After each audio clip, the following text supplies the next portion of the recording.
I recently talked about how I build mana bases, and the crux of that whole video is play what you have and don't worry if you don't. But what if you don't?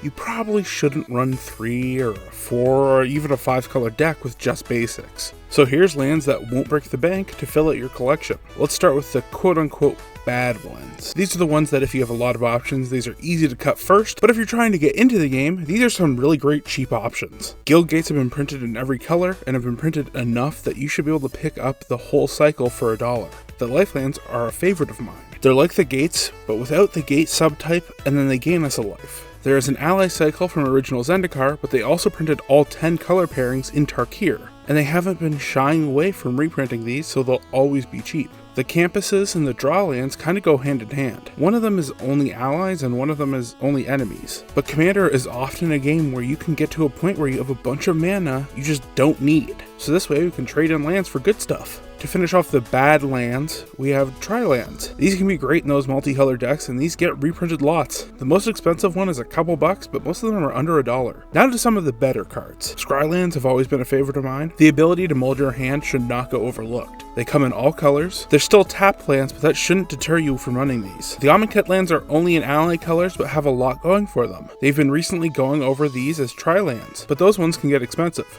Drawing them late and being able to trade them in for another card is an amazing ability. They also come with land subtypes of the colors they tap for, which means you can do a bunch of little tricks with them. The same is true for Battle for Zendikar lands. Some call them the Tango lands. They can function with cards that care about the basic lands.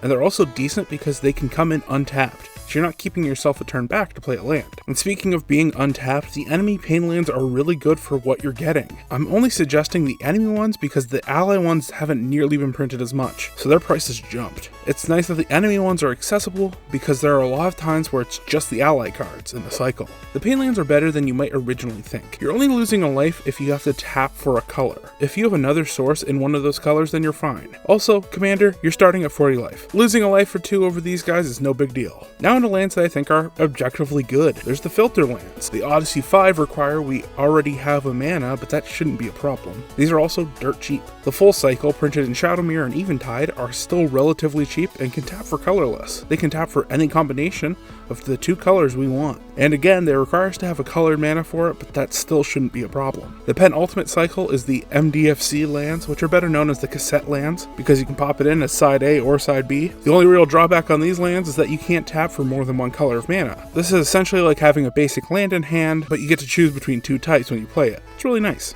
These ones are a little more expensive, but they are printed in the more recent era of Magic, where they just print a ton with different arts and styles, so you should never have to pay more than $10 for one of these. And the final lands I have for you are the Battle Lands. These ones just got reprinted, so you'll have to act fast. You can pick up each one for about $5 a pop as of time of recording, but these will go up in price. They're the ultimate multiplayer land. And the best part is you can get the whole cycle, and they're still at an all-time low. I mean it. The most expensive one's $7 and it won't stay that way for long. I've talked about a lot of lands here. I guess it makes sense since I normally don't include a mana base. I hope if you're a newer player this helps, and if you're a more experienced player, leave some suggestions down in the comments for more lands for a new player to look into.